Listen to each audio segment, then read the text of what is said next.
Hi everyone, this is the Climb and Flow podcast, and today's guest is Will Gadd. Will is better known for his hard, mixed, and ice climbing. We have a great chat. We talk a bit about why Will got into climbing. We talk a lot about risk. We talk about fear, and we talk about how over time how he's managed his levels of fear and become more accustomed to certain situations. We talk about trying hard and how he feels he's trained his mindset into trying hard in climbing and giving it everything he's got. It was a slightly shorter chat. Would have loved to have talked to Will a lot more. He had a lot of interesting things to say. So I'll let you listen to the podcast. Good morning. Morning, Will. All sorted with the dog? Yeah, she's eaten something, unfortunately, and I think she's fine now, but it was a bit rugged there. You all right, dogger? Yeah, I think she'll be all right. Good. Well, Sorry. thanks for taking the time, Will. I appreciate Appreciate it. it. Yeah, appreciate it. So I'll do a quick intro and then I'll just ask you lots of questions, if that's okay. That's great. Yeah, Cool. So this is the 33rd episode for the Climb Flow podcast, and today's guest is none other than Will Gadd. Will's better known for his hard mixed and ice climbing, but he's also a paraglider, kayaker, paramotorer, caver, Canadian sport climbing champion four times over, mountain guide, author, public speaker, and then toughest job of all, you're a parent to two daughters. good summary. Well Yeah, done. does that sound about right? Give or take. Yeah, I'm sure there's chief bottle washer and cleaner up of dog disasters, which is my current problem. If I Yeah, have to yeah, yeah, leave, yeah, that's what yeah, we're dealing with. But yeah, I mean, yeah. yeah. So it's not all glory. No, long way from that. Yeah, yeah, yeah. Cool. So, you're married. Are you married to Sarah? I'm not sure I'm pronouncing her name right. Hoeniken? Yeah, close enough. It's yep, we've been together for 10 or 12 or something years now, and I should probably know that. But yeah, You she's should, yeah. and I she's do. also a climber. Yeah, yeah, yeah, cool. Yeah, I contacted Sarah, I think about a month or 2 months ago, and I think been emailing with her. And as soon as I started doing some research on you, I realized that you're married to Sarah.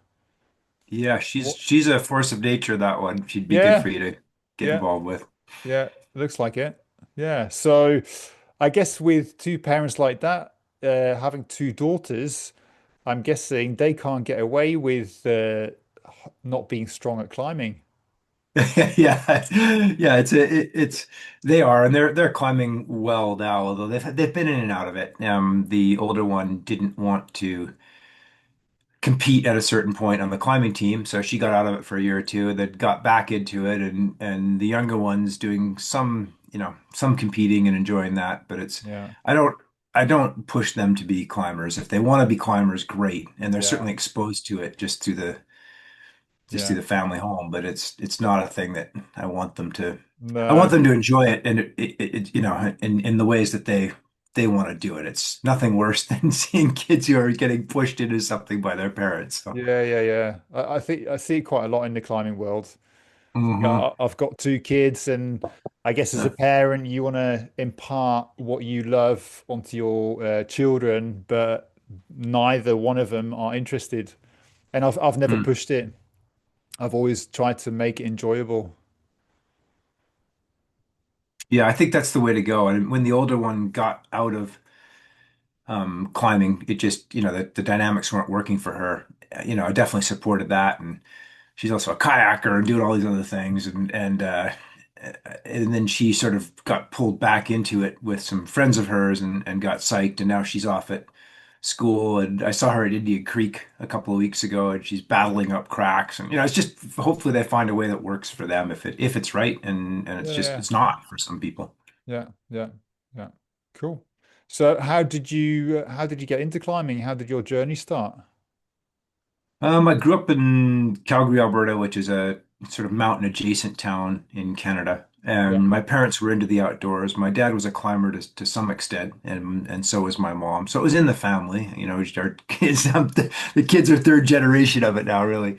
I didn't really get into it until high school, and I lived in Jasper, Alberta in high school, and there were plenty of rocks to climb, and I was kind of a juvenile delinquent, and rock climbing was interesting, and these mountain sports were interesting. But climbing was just one of those sports. I've always done multiple sports, and Okay. yeah, just really enjoyed it.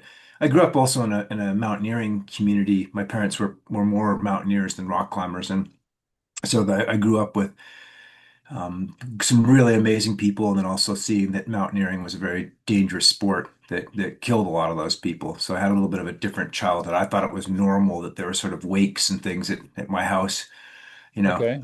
annually, and seeing the carnage of alpine and higher mountain climbing definitely pushed me more toward technical forms of climbing. And I've mostly done that. I'm like a relapsed alpine climber, semi-regularly. And I guide alpine objectives and things like that. But it's even from an early age, I segmented my climbing into like just seeing the carnage of some of the alpine climbing, and I'd focus more on technical forms of climbing, and Okay. um, As same with opposed to, kayaking. yeah, as opposed to the big alpine approaches where I guess you're more exposed to danger for prolonged periods of time. It's just a more complicated environment. Yeah. As environments grow in complexity, our ability to like manage them decreases. Yeah. And there's very little, a big mountain face is just something that you can't control very many variables on. And so, the stats on that are is it's a really very dangerous thing to do. And Yeah. if you want that and you need that, and occasionally I do, then right on. I'm the last person to talk about like we should do dangerous things. But Yeah. um, from an early age, I saw that that was where just a lot more carnage in those forms of climbing. And I think climbers tend to go, okay, it's all the same, but it's not. It's like, sport climbing. I don't actually personally know anybody that's died single pitch sport climbing, but I have a very long list of friends who've died alpine climbing or big wall climbing or whatever. It's Yeah. you sort of ramp up the bad results quite a lot when get out of it. Not many people die in a bouldering gym, right? Or Yeah. even Yeah. Yeah. bouldering, but it does happen. It's pretty Yeah. damn rare, but it Yeah. does happen. So how Yeah. has that changed apart from stick climbing the more technical climbs that you do? How has that affected you as in your mindset? Like Well, I think, watching all that carnage from a young age. yeah, for me, I grew up with the really baseline knowledge that mountains are, as Messner said, really dangerous. You know, they're Yeah. they're they're just really dangerous places. So when we go out there, we have to operate in ways that minimize that danger, if that's what we're looking for, or grow our understanding. And I think that's one of the primary reasons I'm still alive, is I suffered no, you know, no, what would you call it? Almost like a false belief that if we do everything right, this is going to work out. I knew really good people that did everything quote right, and of course, in hindsight, you can look back and say, "Oh yeah, they shouldn't have done that," whatever bullshit. But they Yeah. went out Yeah. the door. There's certainly no, they're smart, educated, good people that went out the door and had a bad outcome. So when you grow up with that and that's your baseline for doing these sports, I think it's helpful in that you go out the door every day with that knowledge, and rather than going out the door and thinking you've got it all under control, because you really don't. No, And no. it's helped me survive. Yeah. Yeah. So I guess as human beings, right, when we go into those environments, we try and prepare ourselves with the information we have available to ourselves, right, to try and make the appropriate judgments. But Yeah, I mean, it's hard to do though. It's very hard to be competent in high level alpine climbing in a way that is, yeah, you just not. I was talking to really interesting. I was talking to a guy yesterday who is I'm working on this book about this stuff, so that's where my brain is. And I was talking to this okay, guy yesterday who manages like really big construction projects. And he's also gotten into backcountry skiing in the last couple of years. And his comment was, if I was looking for the same level of safety that I have on my construction sites that I have in my backcountry skiing and also a little bit of alpine climbing now, we would never ski anything over 20 degrees. I thought that was a great comment. So yeah, I think if we're not going to make these things safe in any way, but we can make them more or less safe and choose the areas that we want to play in, and You've got a bouldering wall. I don't think anybody's going to die on that, probably. But it could, statistically, it will happen eventually, but Yeah, probably not. So we can yeah, make choices about where we want to play. yeah, yeah, yeah, yeah, yeah, yeah. So I guess I guess we yeah. So I'm a I guess instructor. I spend a lot of time in winter, going winter climbing up in Scotland, Yep. and I guess we try and gain as much information as we can and try and make the appropriate judgments. But there's going to always be a gap in our knowledge.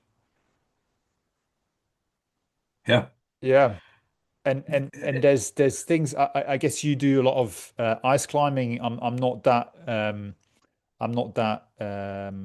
experienced in kind of waterfall ice climbing, but I'd imagine that and that's me speaking from someone who doesn't have the experience, is I'd imagine that when you're climbing ice, there's going to be a lot of times when there are potential weaknesses that you just can't see. Yeah, I'm gonna put up an Instagram post where for the first time in about 20 years, I knocked off a piece of ice I wasn't expecting to knock off recently. So, after 40 years of doing a lot of this, you'd think I'd have it figured out. But nope, there you go. There goes this Yeah. giant piece of ice. And it was the first time in 20 years that had happened. So you can understand ice pretty well, and more ice climbers actually die in avalanches than from direct ice Okay. fall problems. I think the same on Ben Nevis. You get every year you get, unfortunately, and there's a really sad case up. I think it was on Ben, but it might have been in the Cairngorm recently, where a really, by all reports, nice human got avalanched while he was solo climbing, and this happens. This person is not stupid or ignorant or deliberately malicious toward Yeah. taking it with snow and complicated environments. This happens. So we get educated, we make good decisions, but I think Alex Honnold summed it up really well when he said that everybody thinks they're making great decisions right up until the moment they get injured or killed, end quote. And I thought that was a really smart thing to say because Yeah. Yeah. Yeah. it's true. Yeah. Yeah. But so you get education, decide which domains you want to play in, and then also start with the base line that some environments, climbing on in winter on the bend is a hell of a lot more dangerous than sport climbing at your local crag. And do you want to play that game? Okay, maybe, maybe not, Yeah. and, Yeah. and Yeah. make some judgments around that. Yeah, yeah, completely. So, have you ever had some close calls? Yeah, I'm really lucky to be alive. I've had multiple close calls in my life where the luck's gone my way. And, sometimes people look at those and they're like, oh, you did this amazing thing. And it's like, I've also been in that environment where it was a very thin line between the quote amazing thing and people saying, what was that stupid idiot doing up there? Yeah, yeah, yeah, yeah, So, that's what's going to happen if you play in these domains. And everybody likes to think they're going to beat the statistics, but not that many do when you get out to the edges of the curve. So, yeah. yeah, yeah. So, could you tell me about one of your close calls? Oh, which I mean, a lot of them. And it's funny because people always want to look at like deaths and close calls and get these great learnings from them. But the more interesting thing to me now is two things. One is that what are the people who did this stuff successfully, whether it was industrial work or kayaking or climbing for like long periods of time? What can we learn from that? Because that's what we want to do is do these things safely. We tend to look like the bad outcomes rather than looking at like the larger bulk of good outcomes and learning what we need to do to function in these environments. And rather than just avoiding the thing that went wrong, that tends to be pretty simple. Climbers always Yeah, look like what happened and they want to know and like have this big learning. But the bigger picture is why did it happen? yeah. And that gets answers that can lead you to safer places. So my close calls, I don't find that interesting because they're not that Okay. dissimilar from everyday things that I do. It just didn't go that way. I paddled over a drop and there was a log stuck in it and hit me in the chest. I couldn't see the log in the water. It hit me in the chest, broke a few ribs, knocked the wind out of me, and I'm underwater getting the shit kicked out of me at the base of a drop with broken ribs. And I can't swim because downstream is a serious drop. And so I've got to roll up with broken ribs and paddle out of there, and people look at that and like, oh, that's amazing. It's like I didn't really feel like I had a choice at the time. I had to do it. Yeah, yeah, And yeah, and I didn't know that log was there. It could have just as easily killed me. yeah, And and so these close calls are like, what do you learn from that? Don't paddle over drops. Well, we're gonna keep paddling over drops. yeah, You yeah, know, yeah, how yeah. to. we're gonna learn that, what we could do in that situation maybe is set better safety or different things that apply to all drops, not just that situation. So, Yeah. but this is what I think about a lot. It's not, it may not be what you want for your podcast. So, No, no, that's fine. Yeah, I'm interested. So is that something that you became interested in over time? yeah, and it's also trying to survive this stuff. Starting at these sports at a very young age, realizing that they were normally lethal. Yeah, That's like the baseline for them. yeah, yeah, Messner again said that 50% of every generation of alpinists die, and the rest, some percentage of the others quit. Very few actually are alpine climbers their whole lives. It's like, yeah.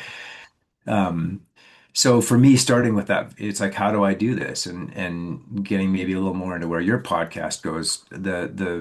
For me, I have really high fear and anxiety levels, and this used to really bother me in my climbing. Okay, And with time, I've come to realize that that's a primary reason I'm still alive. okay. If I hadn't had those, I don't have a automatic assumption that things are good. I have an automatic assumption that I'm missing the lethal thing, and I need to find it.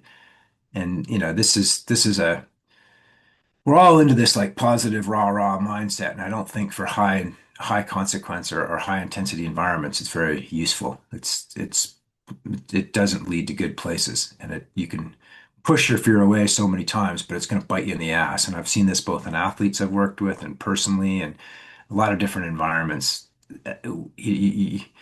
Use that fear. Don't push it away. It's there for a Yeah, yeah, yeah, yeah, reason, yeah. man. But do you not become accustomed to, I guess, a certain amount of exposure or a certain amount of risk or a certain amount of fear? And then when you become accustomed to that, it doesn't quite have the same effect.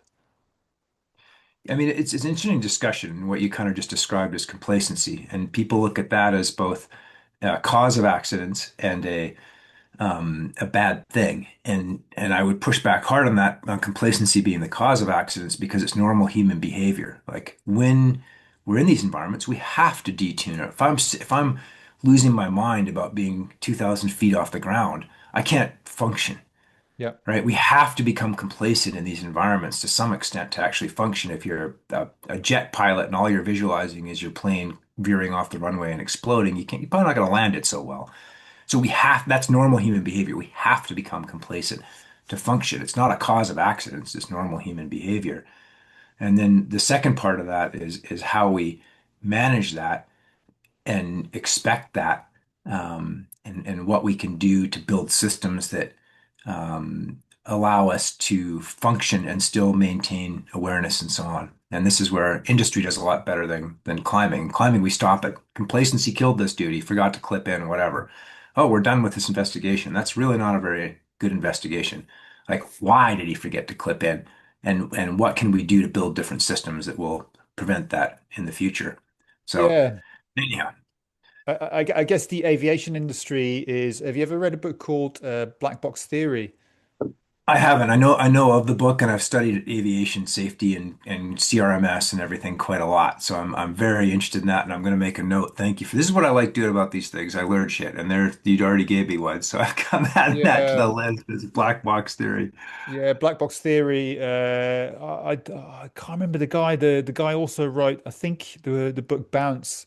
Um, and basically, in the aviation industry, if something went wrong, what they do is they look at the black box, they check out everything that went wrong, they see what they can do for next time to see if they can change any of their systems or any of their controls, There you go. and then retrain all of the pilots without pointing the finger or blame at that person who was involved Yeah, in the incident, which I think is a yeah, great, because it's what you just said is really important because they aren't looking to blame the pilot. They're assuming that the pilot's well trained yeah, and doing his or her best at the job, right? That's the goal. And yeah, if they screwed it up, then we can too. And a lot of industrial and climbing safety is basically you look at the person closest to the incident and go, well, they screwed up. So we're done yeah, with this investigation. It's like that doesn't tell us very much. So aviation's been really good at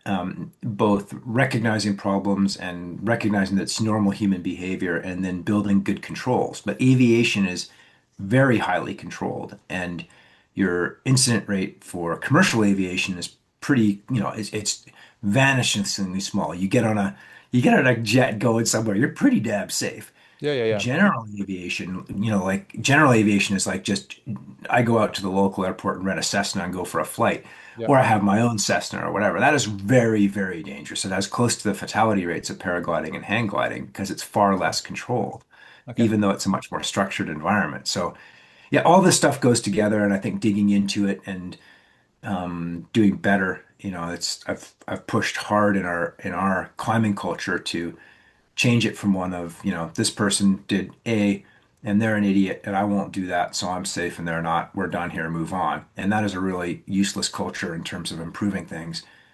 Yeah. So I've pushed pretty hard to go right. These are people. I certainly did things when I was in my, teens or whatever that if I look back on, I'm like, man, I was an idiot. I wasn't an idiot. I just didn't know any different, and my Yeah, of culture course. Yeah. wasn't giving me any feedback. Yeah, So yeah, yeah, yeah. I think that's a really good, what you just talked about in aviation is super important. Yeah, yeah, yeah. I think, but why? I think a lot of industries are not like that, right? Because if you read the black box theory book, they also talk about the medical industry, which is completely different. And a It lot of has been. It's getting better, more advanced. getting I do a better. lot of Yeah. work in the medical. It's certainly depending on where you work, and I don't know your background. Are you in the medical world or? No, no, no. I'm a climbing instructor, so I teach rock climbing and Okay, winter climbing. great. Yeah, Anyhow, in the medical world, better operations, they have systems to report incidents and share incidents in an anonymous way, or they also have their rounds. And the assumption isn't that the doctor, nurse, or whoever, had a bad outcome is an idiot. In better hospitals and in better medical environments, it's all right. This happened to this person. It can certainly happen to us. How do we build more robust systems, or what led to that? yeah, Um, in a lot of the industrial world, it still is Joey backed the truck into the wall and it fell down, fire Joey. And that yeah, it's like yeah. that's probably not going to actually prevent the next Joey from backing the truck into the wall. Yeah, And yeah, yeah, yeah, yeah. But I anyhow, guess what? Why is that? Is that possibly people wanting to protect themselves? Is that possibly ego gets involved and so on? yeah, probably all of those things. And it's easier just to blame the person. In climbing, we can feel safe if we look at an accident and say, well, they forgot to clip in, and I would never do that. So I feel safe about it. And I call this the accident dance, where you want to know exactly what happened in the climbing accident. Then you can say, oh, I wouldn't do that, so I'm safe. And the person who had that accident probably felt when they went out the door that morning that they were safe Yeah, also. yeah, yeah, yeah, yeah. And But I mean, it's so, hindsight, isn't it? It's re yeah, reflecting back on the situation, and it's very easy to do and say from the comfort of your own home.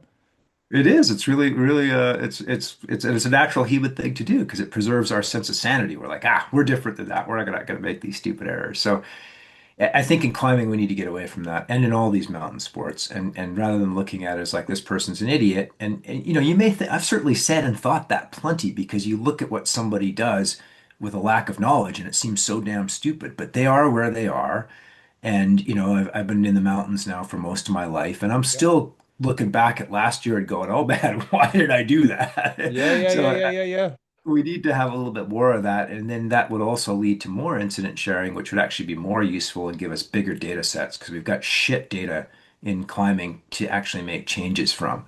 Um, and something gets really bad, it eventually shows up. But every day the rescue helicopters are flying in my valley, and you never hear anything about that. Not, I would say 1 in 100 of those incidents becomes public when it's a fatality or something like that. So I hope to it sounds arrogant, but I hope to be part of a change of culture where we do share incidents and we stop saying, well, that person's an idiot and I'm not, so I'm safe, and we can actually move on in a productive way.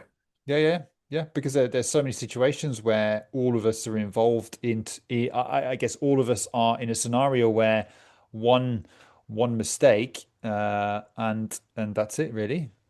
Yeah, and we celebrate the people who didn't make that mistake, and then it's a certainty that other people will, Yeah, and and we judge the I people that do make the mistake.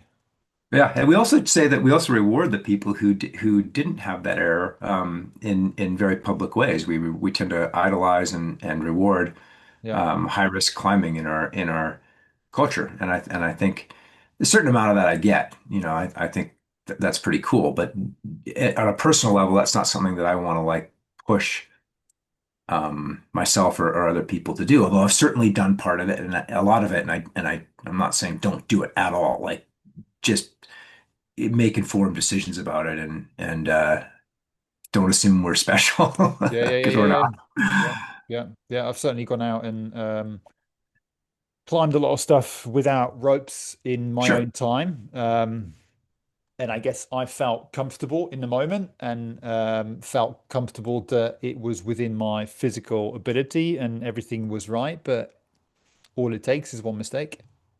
Yeah, and physical ability isn't generally what kills people in those environments. That's a really big problem we're having, and people look at these easy routes and go, oh, it's, you know, I don't know what it is in British terminology, but severe or whatever, it's 5'6" or whatever. And they go, well, I climbed 5'13", at the crag. Fuck, this is Yeah, easy. I'm going for it. And it's yeah, not because they're not going to fall off because they get pumped. yeah, Yeah, yeah, and I take exception to like Magnus taking or Harald taking Magnus soloing because quite clearly the guy's very uncomfortable, doesn't want to be there, and yeah, also doesn't maybe have the time on loose rock and so on. And if you watch him like his Matterhorn climb, like the guy's really close to dying. And so it's not physical ability that matters. It's your experience and understanding of these environments that keep you from not ripping a hold off and yeah, dying. So yeah. Anyhow, I just think there's a lot of room for improvement here and understanding, and certainly in my social media, I try to do that, and yeah, it sometimes it works, sometimes it doesn't. But yeah, I think we need to get more educated about risk taking yeah, to some extent. And I'm not saying don't take risks. I still solo stuff. I've got kids. I'm a pro athlete. I don't need to do this, but there are times when that works really well. And when I'm guiding, the reality is I'm often soloing. The belay is pretty theoretical a lot of time when I'm yeah, yeah, yeah, guiding. yeah, So yeah, it's where I try to make it as safe as I can, but it's also I have to operate like I am taking a risk or yeah, I'm going to get killed. yeah, yeah, yeah, yeah. And I guess that comes with a form of acceptance. Yeah, and use it as a tool. Like that is a pretty strong tool when you walk out the door knowing that other people have died doing what you're doing.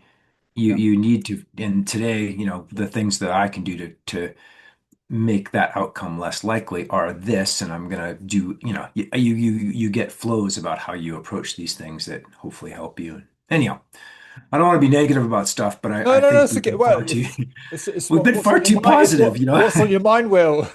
Yeah, there you go. That's what I'm thinking about because I'm Yeah. working on this book about it all. So So anyhow, what's the book called and when's it going to be out? well, it's supposed to be out 2 years ago, but I keep learning.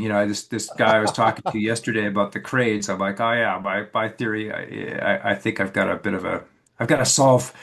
I keep learning and then having to go back and rewrite parts of this book, and at some point I have to just stop and let it go. But it hopefully will be out this Christmas roughly. Okay, so why not bring out an edition one, and then when you learn more, you adapt it and then bring out an edition two. Because I learned something new that's really great. I'm like, this is actually useful to people, whether you're at the policy level or at the practitioner level. And I'm trying to take ideas, in climbing we do really well at managing change, but we're really bad at policy and procedure and things like that. And the industrial world is really good at policy and procedure and really bad at change. So I'm trying to meld these things together in an interesting way, and I keep learning new things. And Yeah, then I yeah, go, "Oh, yeah, that's not as good as what I thought before." I was an yeah, idiot. yeah, Now I need to come up with this new thing. So yeah, it'll get there. yeah. So do you feel that having had kids, that's changed your perception of risk as well? Yeah, for sure. I mean, kids are another reason to live, right? They're great, Yeah, and so it's another reason to live. But I've never approached these things as sort of a trying to operate in a really high hazard environment, although I have done a lot of that.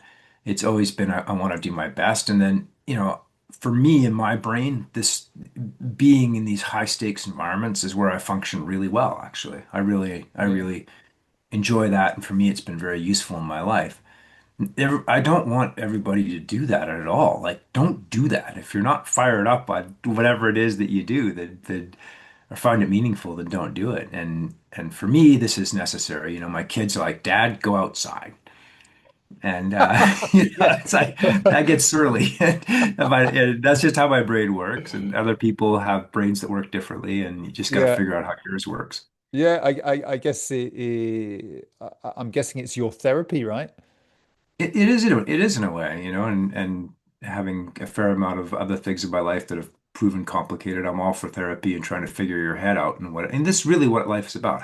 Who am I and how does this work? And that's the quest, right? So Yeah. how do we do that? And I've been playing it a long time with varying levels of success, but it's the process that's interesting. So what does I guess what does climbing give you? Hmm. I think climbing's given me different things at different points in my life, but at a fundamental level, I just like solving problems. Yeah. And climbing's got endless problems. Yeah. It doesn't matter what level you're at. It's problem solving. How do I make these holds work in a way to get across them? And I've been a student of movement and people for a very long time. I was writing articles about climbing movement 30 sub years ago while I worked at magazines. I love figuring these problems out.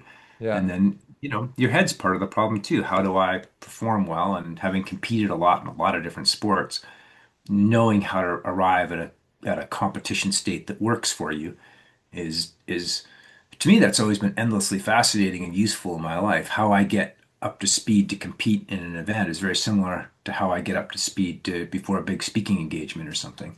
And so learning how to put yourself into states that allow you to function is that's just fascinating to me. So So climbing is part of that. yeah, how do you get yourself into like a state of, I guess, a state of readiness to tackle a climb? Well, it really depends what the environment is. Okay. The other day I was trying to unsuccessfully on-site this thing that I really wanted to on-site. And I've had a bunch of injuries and I'm old as dirt. And, this thing is irrelevant in the scheme of climbing things. But to me, I really care about it, man. I'm like, I'm all in every time. And this one, it was sort of at the edge of my ability. So I took a minute and used just some of the tools that I have from years of doing this. I go stand behind a rock and think about why I'm there and what I want to do and what I need to manage and some rough sequences that might work or not. And I know how to put myself into that state. I do that the same thing before I go on stage in front of 1,000 people somewhere. I'm like, all right, what am I here to do and how am I going to do it and what matters and run it down and break it down. And if I do that well and I'm decently good at it now, I think, it's a work in progress, but then I have a good performance. I may not get the exact result I want, but I'll have a good performance. Yeah, yeah, I yeah. can't, basic sports psychology. I can't control the result. I never think about the outcome all that much. I Yeah. think about how to achieve that outcome, and that's really powerful. That's just basic sports psychology. Control the things you can. Don't worry about the rest. And Yeah, yeah, yeah. and for me, just my nature, I tend to run through all the problems, what could go wrong and what the malfunctions are. And, lately I've got, it sounds like a weird thing, but one of my fingers is strained, so I can't clip very well on this side. How am I going Okay. to grab the carabiner? And then I have a good performance. So that's how I look at it. Okay. Yeah, so you're focusing on the process and not the end goal. No, I mean, every time I've never walked out to compete in anything with the idea that I'm gonna win. I'm there to like do my best and perform at the best level I can. And if I do that and I've trained well enough and everything else, then I'm gonna win. But I can't control that. Yeah, yeah, yeah, yeah. All Yeah. I can control, like, I remember back in the day, some competitors would be shit talking in whatever pre-event situation, whether it's paddling or climbing or whatever, any of these sports I do. And I never thought that was very useful because all they're doing is thinking about other people. Like Yeah, yeah. I never do that. I'm always like, what am I going to do? And how am I going to do it? And get into that state of solving the next problem or whatever mantras I use. Then I do it. And in that onsite, I did fall off, but I gave it a good burn and I could live with that. So why did you fall off? Oh, I misjudged a sequence Okay. and I didn't get it quite right and it was after a long winter and the holds were quite oddly dusty. This was in Maple Canyon in Utah and I was on this little crimp on my left shoulder, which is my weak one right now. And so I'm trying to like keep my shoulder in and down so I don't like roll up into it Yeah. and I just dry fired off the hold as I was reaching sideways. And there's a better way to do it. I didn't see it. But Yeah. I was there fully focused doing, I was climbing well. So like I don't have a like I said fuck when I fell off because that's what I say, but I didn't scream it or I was like fuck. And then Yeah, I yeah, sent yeah, it yeah. next But door. you're passionate, right, in the moment. I care, man. Like I'm Yeah, yeah, yeah. 59 years old and I could, I was trying to on-site this crack in Australia a couple years ago, while I was there. And it was like at a grade where I've got a good shot to on-site it, but I haven't been crack climbing much. Yeah. And I pitch off and I throw this mini wobbler and I'm like, fuck, I'm a 59-year-old man. Like, when will you learn to mellow out? And apparently the answer is never, And I'm like I'm pretty Uh, I actually apologized to this lovely couple beside me. I was like, I didn't like totally lose it, but I was like, fuck. And then I was like, I'm really sorry. You didn't need that in your day. And they're like, that's all right, we get it. You were going, but it was, yeah. I would like to. I still really care, and I see that in people who do well at anything is they actually care. You don't get good at anything unless you care. yeah. But it can be quite it can be quite an emotional. Oh yeah. I say emotional moment. It can be quite emotional when you're fully focused in the moment, giving it everything you've got, and you then fall off, having put Yeah. in all that effort. And I think Yeah. that's the frustration. Sure. Yeah. That should be, man. If you care, it should be frustrating. And then you sit down there and you figure it out and use that to go forward. And too much negativity isn't helpful. You beat yourself up forever. That's not helpful in Yeah. performance. Yeah, I think in the moment, like yourself, if you a little scream, swear word or so, that's fine. But I think Yeah. if you I've got a friend who gets really involved and he falls off and then throws his toys out of the pram and Oh yeah. just gets too emotional and it ruins his whole day. And that I don't like. Yeah. I Yeah, think that's a good, I don't like it myself, and I don't, it's also a downer at the crag if somebody's throwing a full wobbler. That said, I'm from the 90s, man, and it's like that was the style back then. I remember, I think it was Jim Carm throwing his quick draws from the base of one of those routes at Smith, trying to get him into the river because he was so pissed off. I think it was Jim. Jim, I'm sorry if that wasn't you, but anyhow, it was that era, and that's like we right. were all in, and it was really productive. Like we were all in for hard climbing. That's what we wanted to do, and we would do anything in our lives to do that. It was Yeah, rad. yeah. So I don't regret that era, but I think a little bit of it's just to me, it's just yeah, it's not useful to be that violent to yourself mentally, and it sucks at the crag when people are in that state. I don't, Yeah. if that's where you are, great, but I don't want to be that person. Occasionally I am, and I'm like, I'm 59 years old. I don't Yeah, want yeah, to yeah, be yeah, yeah, yeah, that. yeah, But, yeah. I'm getting better at it. At least I apologize to the nice Yeah. people who were there. Well, we're Anyhow, still learning, right? It's a learning process. yeah, Never stop learning. But I like what you do when you I guess when you're climbing or when you're competing that I guess you alleviate the pressure off yourself by focusing on the variables you can control, which is yourself, focusing on yeah, your own performance. Um, as soon as you start looking at other people and comparing yourself to others, yeah. you all of a sudden add pressure. And then when we add pressure to ourselves and our own performance, then we're focused on other things and not climbing well. Yeah, then even removing the idea of performance from my brain, I'm not really thinking about how I'm going to perform. I'm thinking about the things I need to do to perform well. Yeah, And and so when you remove I always feel some nervousness and adrenaline before I compete in anything, but yeah, it's that's normal. You should be feeling that yeah, probably. But when I'm competing in anything well, I'm focused on the things I need to do to compete well, or to climb well, or to paddle well, or to fly well, or play high school sports well, whatever. It's what do I need to do next? And it's this kind of funnel where you start wide, you've done all your training and preparation, and then it gets narrower and narrower to where it's like basically, if you're just using a climbing competition, I still do those occasionally. I'm pretty stoked. I'm going to do like a local one here.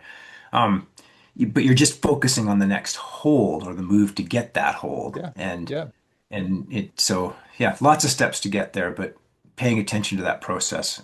yeah, And I think in training, a lot of people don't train that process enough. It's getting strong is really easy. You do the reps, you get stronger. That's really yeah, simple, and people tend to focus on that.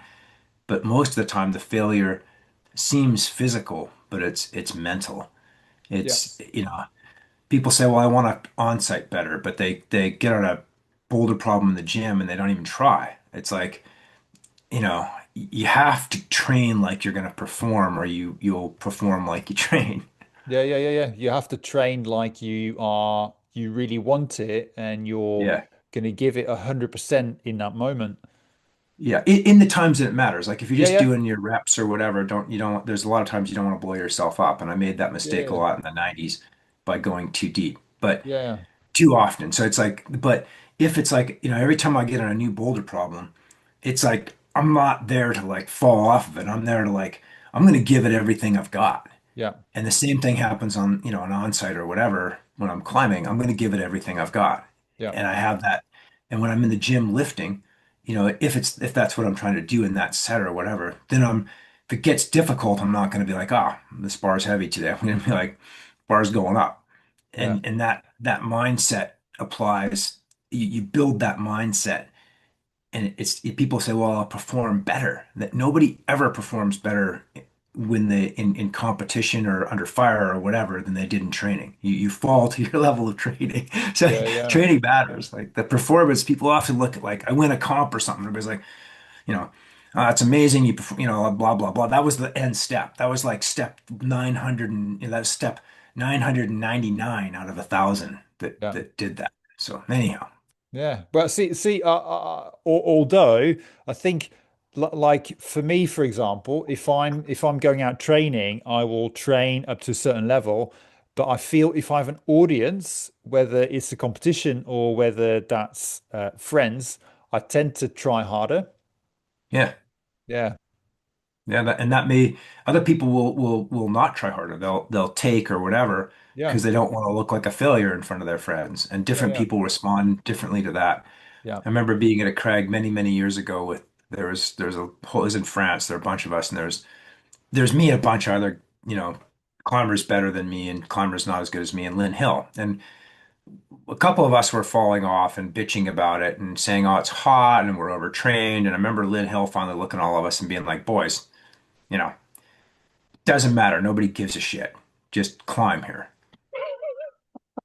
That's funny. Yeah. Yeah, but it's Something to true. that effect. Sorry, Lynn, if I'm misquoting my heroes from my generation of sport climbing, but it was something to that effect, and it really stuck with me. It's like you do Yeah, your best. yeah. Shut up and climb. Yeah. And I think something like a skill, which is a psychological skill, the skill of like really trying really hard and giving it everything you've got in the moment doesn't mean you do it all the time, but that's a skill Yeah. that you learn to do over time. Yeah. You Yeah. have to.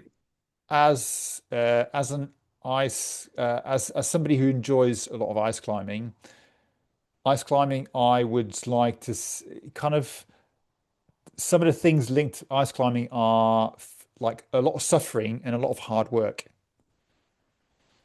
What is it do you enjoy about suffering and hard work?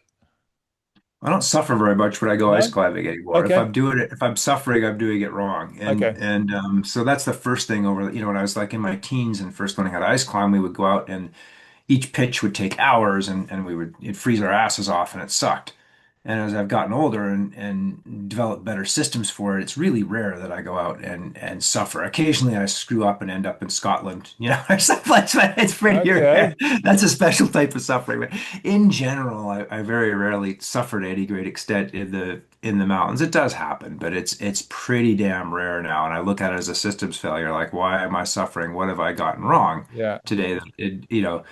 And a lot of it was when I was early in my career, I would go out and like each pitch would take an hour and a half to lead, and it was miserable, and I don't climb that way anymore, and I don't climb with people to climb that way anymore. I'm not interested in it. It's rare, you get on some super techno bullshit pitch and it takes an hour to lead. Okay, fine, that's what it is. You Yeah. can't do it in other ways, but in that environment, you should be expecting that you're going to need your down pants that are covered in Gore-Tex, and you've got them in Yeah. your pack, and you've got your big mitts, and you've got dry base layers. I mean, it's just Yeah. Yeah. systems. Yeah. Yeah. Yeah. And, Yeah. and Yeah. I get it. Yeah. occasion, Yeah.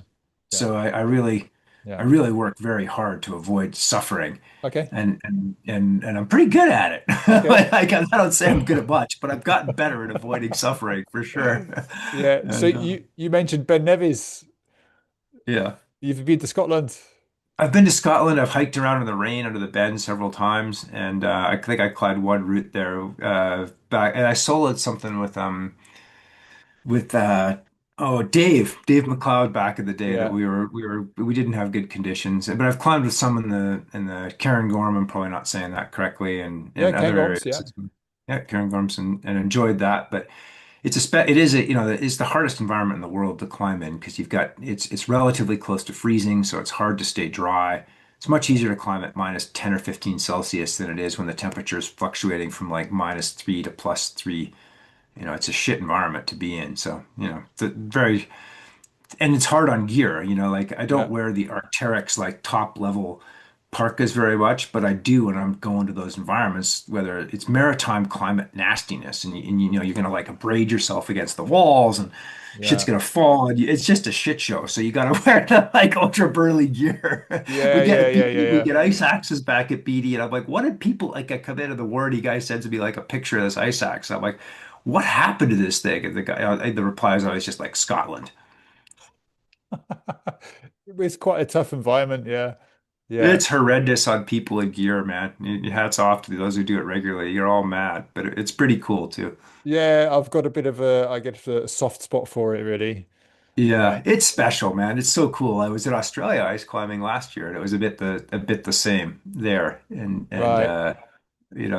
they don't rate it. It's really really good. Actually, it's really good climbing there, but it's winter climbing, but they don't think of it that way because they just don't think of it that way. So Yeah. anyhow, Yeah. Yeah. cool stuff.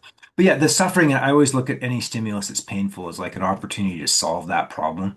Okay. So, whatever it is, if I'm not performing at a level I think I should be, or, you know, I'm cold and miserable, then why? And Okay. that's what I'm after. Yeah. And how can you make it better? How can I make it better? Yeah. Yeah. Yeah. Okay. Cool. So, I guess you're a problem solver. I guess had you not gone into climbing, what would you've done? I don't know. I thought about being a doctor, but Okay. I really didn't like sitting in the organic chemistry lab for hours while it was sunny, and so I failed out. I didn't fail. I switched majors, and I don't know. I think you need about 10 lives. There's a lot. I'd like to come back and have a go at some form of mechanical engineering. I Okay. think I really enjoy working on product for Black Diamond and Arc'teryx and figuring out how to do things. And it's been awesome to have that. And I spent a lot of time playing with mechano sets as a kid. My brain's pretty Yeah. mechanical. So Yeah. that or a helicopter pilot, I'd like to have another go at the doctor thing. But it take about 10 lives to go through All all of of these. those. Yeah, so I'm Yeah. Yeah. happy where Yeah. I Yeah. am. Yeah. But Made the choices that I did. there are a lot of engineers and scientists that are attracted to winter climbing and Yeah, track climbing. It's a very it's got particular good mindset that problems. likes it. Yeah, it's got good problems. Yeah. Yeah. Yeah. Yeah. I think I sometimes feel that it's a bit of a nerdy sport, really. Yeah, it is. A lot of them are. Paragliding's the same, and Yeah. um, I think a lot of the very best climbers in the world. Adam Ondra is a complete nerd, obviously. Right. Watch that guy break problems down. That's he lives for that shit. And it's like, Yeah. he's rolling around on the floor visualizing his beta flashes or whatever, and it's effective because Yeah. he thought about it differently and took it to a new level. Yeah. Yeah. He Yeah. solved that problem in a way that others hadn't.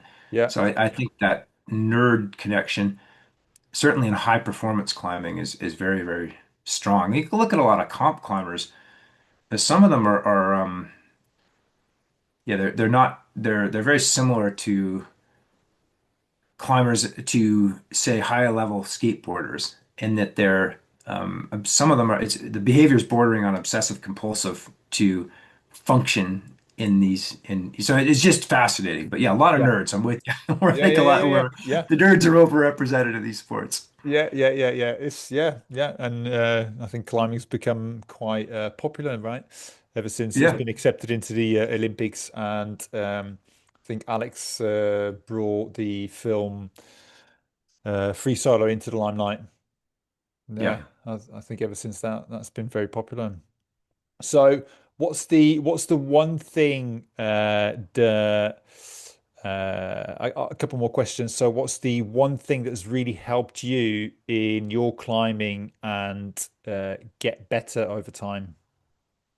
Well, desire to get better. The I desire. think that's the baseline. If you don't actually want to get better, then you won't get better. And then honesty in that process. And it's tricky, but I learned this pretty early on in a couple of different sports. It's like you have to be honest about where you are and judge it by performance. And training is not performance. It's performance. It's like, are you actually getting better or not?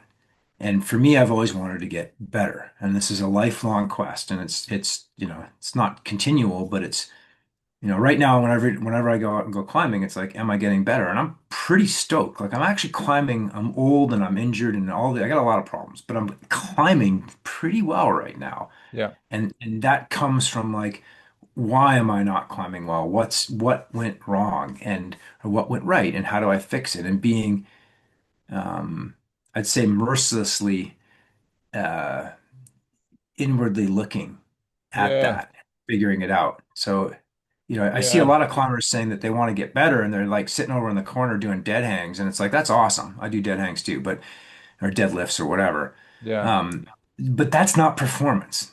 Because you got 30% stronger on a hangboard does not mean you're going to climb 30% better. Yeah. And you gotta like, if that's what you want to do. I like training. Sometimes I'll just train for the sheer fuck of it. I like Yeah. deadlifting ridiculous weights sometimes because it's fun, man. Yeah. Yeah. Yeah. Um, Yeah. but But it doesn't make my climbing better. yeah. Yeah. There's But like a threshold amount that you need to be able to do. So yeah. I'd say to get better, you need to decide to be better and then be merciless about your performance, not your training. And that's important. So I guess what you're saying is a lot like something that I see a lot of, and maybe a lot of people struggle with, is building a self-awareness of oneself and to be able to objectively look at yourself critically, um, when that comes with your physical performance, but also your mental performance. Yeah.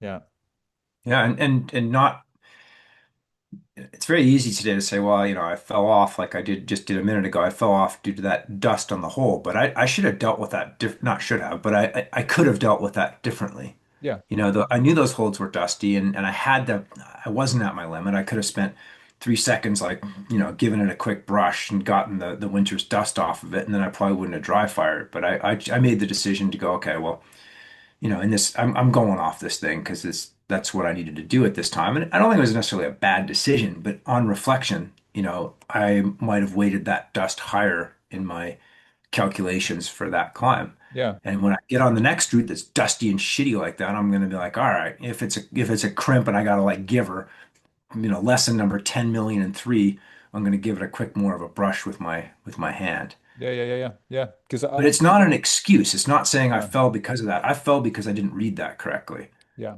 yeah, And in the future, I'm going to try to do that a little bit differently. yeah. And I see a lot of climbers who say, this went bad because of this, and that's the end of it. It's like, okay, so what's going to be different next time? Yeah, yeah, yeah, yeah. I guess you continue learning, right? Yeah, continual, whether you like it or not. Yeah.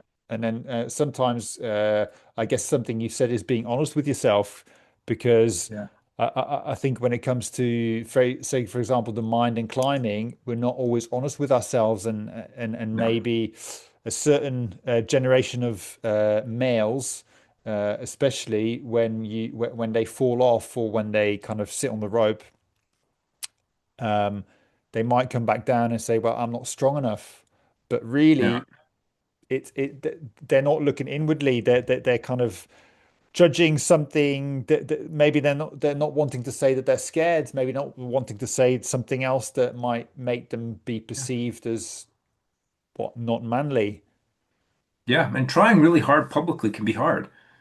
Like if you try really hard and fall off, then you got no excuses. And it's very intimate. It's like it's a little bit of a stretch, but not much. It's like watching somebody have sex or something. It's like it's that person at their primal state.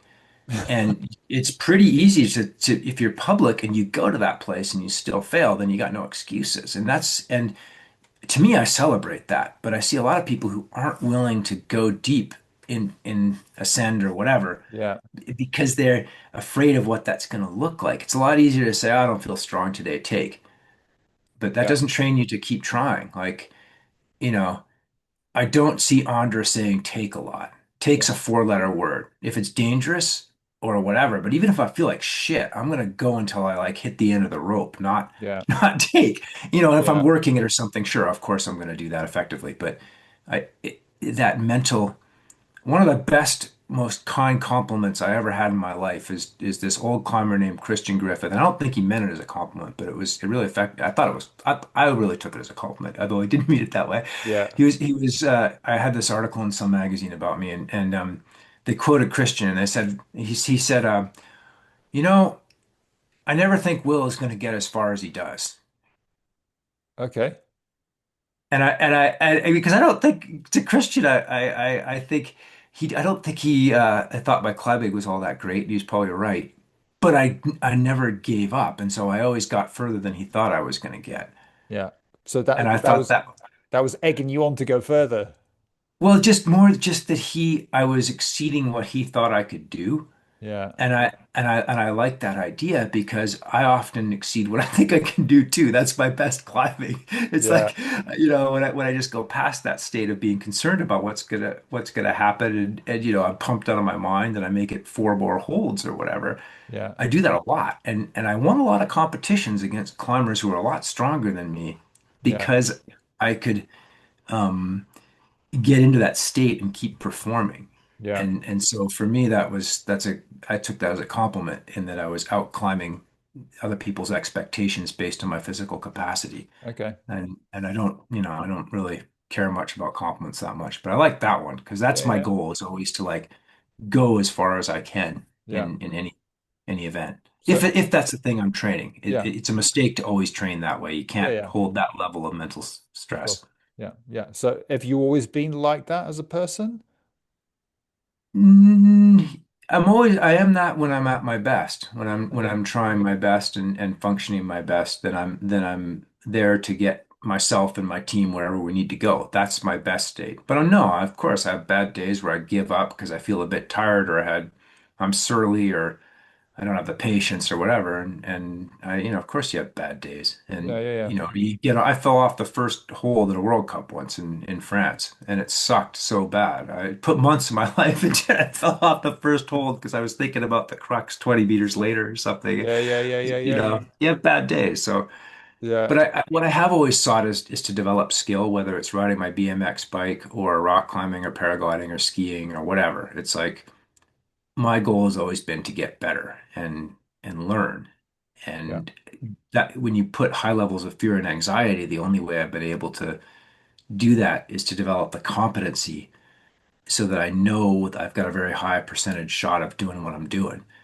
Other kids could just huck themselves on their BMX bikes as when I was a kid. And I was always really jealous of them. I'd be like, how Yeah. can Joey huck himself, right? And yeah, I'm not that way. I need to start on like a little tiny BMX jump and do 200 of them and then bump it up. And by the time I'm hucking myself huge, I've done 10,000 reps or whatever. And Yeah. then I Yeah. can Yeah. do it. But my fear doesn't let me go there right away at Yeah. all. Yeah. And Yeah. that really bugged me. And now I'm like, that's actually turned out to be a pretty useful thing in my life is to Yeah. advance, I have to actually develop competency. Yeah. And Yeah.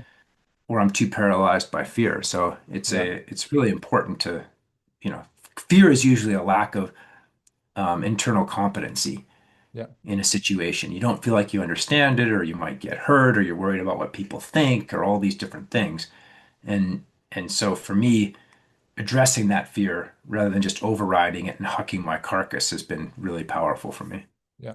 Yeah. I guess you've been addressing your fear in manageable steps. Yeah, it's super important. And Yeah. and I used to be at the top of drops in kayaking and I'd puke in the eddy. And then I'd Yeah. paddle very poorly in the drop.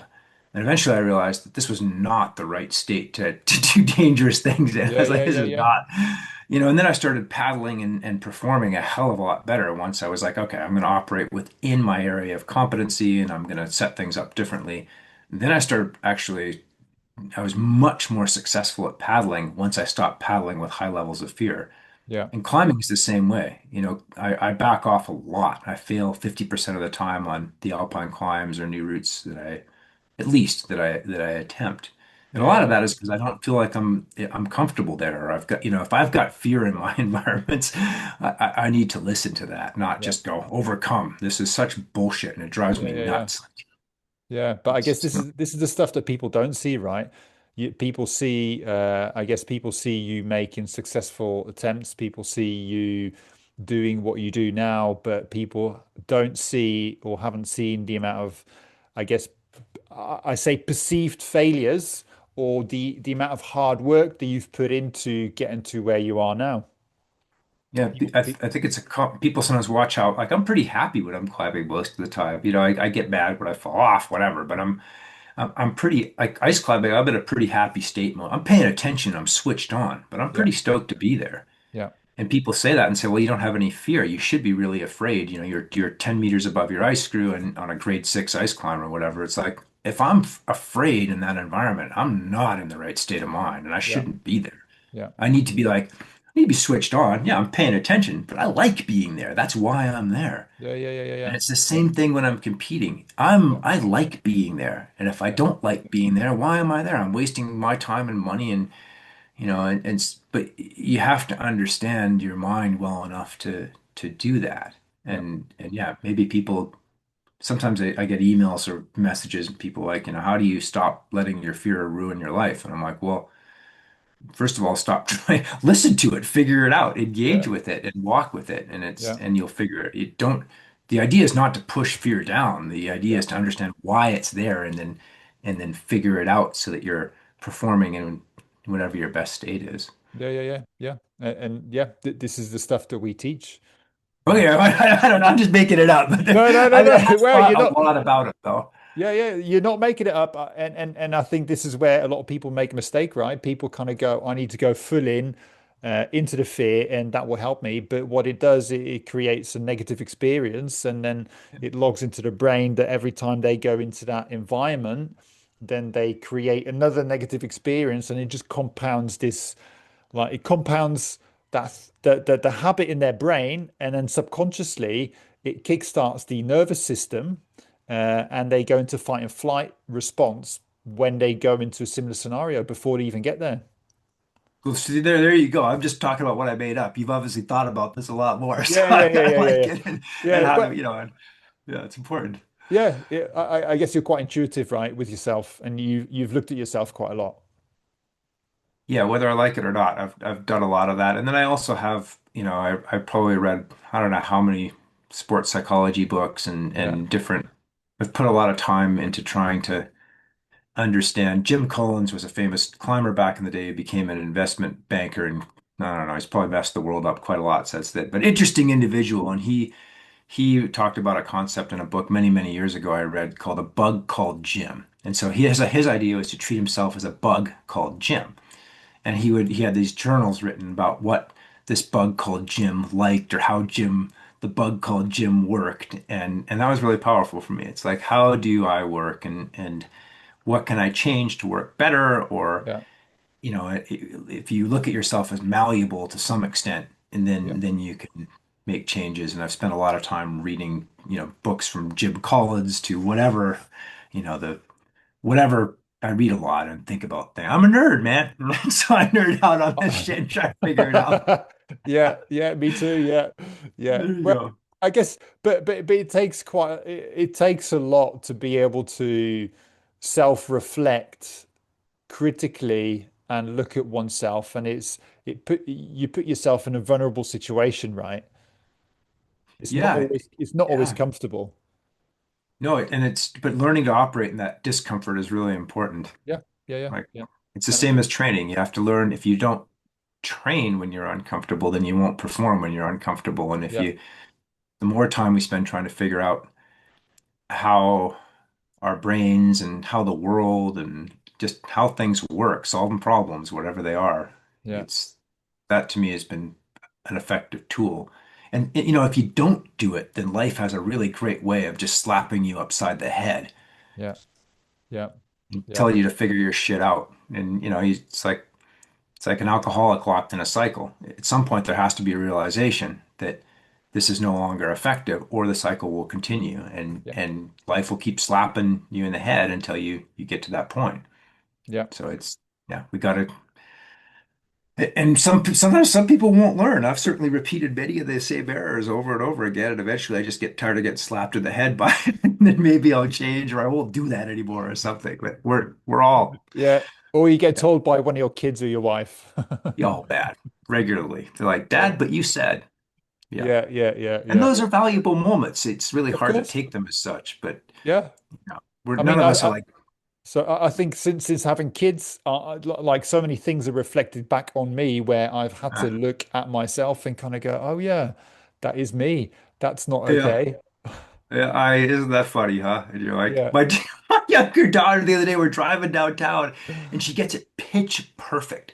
The situation was perfect, the pitch was perfect, but for the back, so there's this guy who just he's driving like half the speed limit and like wobbling all over. And for the back seat comes my daughter, she's like three, and she goes, "Drive, man, drive."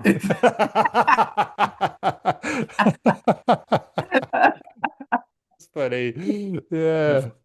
yeah. Cool. All right. I know you've got to go, Will. I do, yeah. Been a really great talking with you though, and I'd love to, spend more time and Yeah, yeah, appreciate that's okay. your I'm gonna I look up guess that book and yeah, yeah. yeah. Work is work. So I appreciate your time. I hope you enjoyed this podcast with Will. We talked about a lot of interesting topics. Hope you enjoyed it. If you have any topics you'd like us to talk about or cover, then send us a message on via email or on social media. If you have any suggestions on people you'd like us to interview, feel free to contact us, and we'll see you next time.